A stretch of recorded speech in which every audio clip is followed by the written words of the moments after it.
হাঙ্গেরির রাজধানী বুদাপেস্টে বিশাল সমাবেশে জড়ো হয়েছেন সমকামীরা। সেখানে তারা বিভিন্ন ব্যানার হাতে অংশ নিয়েছেন এবং দেশটির প্রধানমন্ত্রী ভিক্টর আরবানকে কিছু বার্তা দিয়েছেন। বুদাপেস্ট শহরের দ্য এলিজাবেথ ব্রিজ নদীর তীর এবং দানিউয়েব উভয় পাড়ের শহরতলির রাস্তায় রাস্তায় প্রচন্ড গরমের মধ্যেই ছড়িয়ে পড়েছে সমকামীদের এই পার্টি। পেস্ট থেকে বুদায় নাচে গানে মেতে ওঠে প্রায় 2 লাখ মানুষ, যাদের বেশিরভাগই তরুণ। 20 মিনিটের এই পথ তাদের পাড়ি দিতে সময় লাগে প্রায় 3 ঘন্টা। প্রধানমন্ত্রী ভিক্টর আরবান নিষেধাজ্ঞা দিয়েছিলেন, আর সেটি এই কর্মসূচিতে বেশি মানুষকে অংশ নিতে উদ্বুদ্ধ করেছে বলে অংশগ্রহণকারীরা অনেকে জানিয়েছেন। গত বছর এই কর্মসূচিতে অংশ নিয়েছিল আনুমানিক 35,000 মানুষ। এবার অনেকেই প্রধানমন্ত্রীকে হাস্যরস করে ব্যানার বহন করেছেন। গত 15 বছরে তিনি যে যুদ্ধ চাপিয়ে দিয়েছেন তার বিরুদ্ধে এবারের কর্মসূচি অনেকের কাছে ছিল শান্তিপূর্ণ প্রতিশোধ।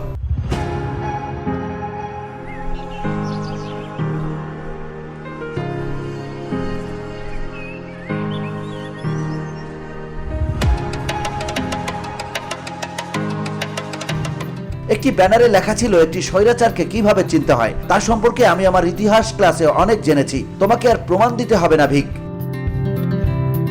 কিছু টি শার্টে আরবানের ছবিতে আইশ্যাডো ও লিপস্টিক লাগানো ছিল। এলজিবিটি কমিউনিটির এবছরের কর্মসূচি মূলত মানবাধিকার ও সংহতি প্রকাশের উদযাপনে পরিণত হয়।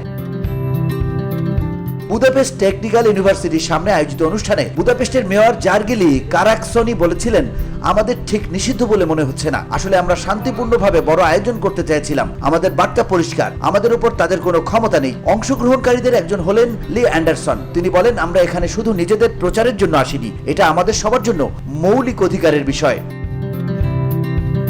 VOD Bangla news desk.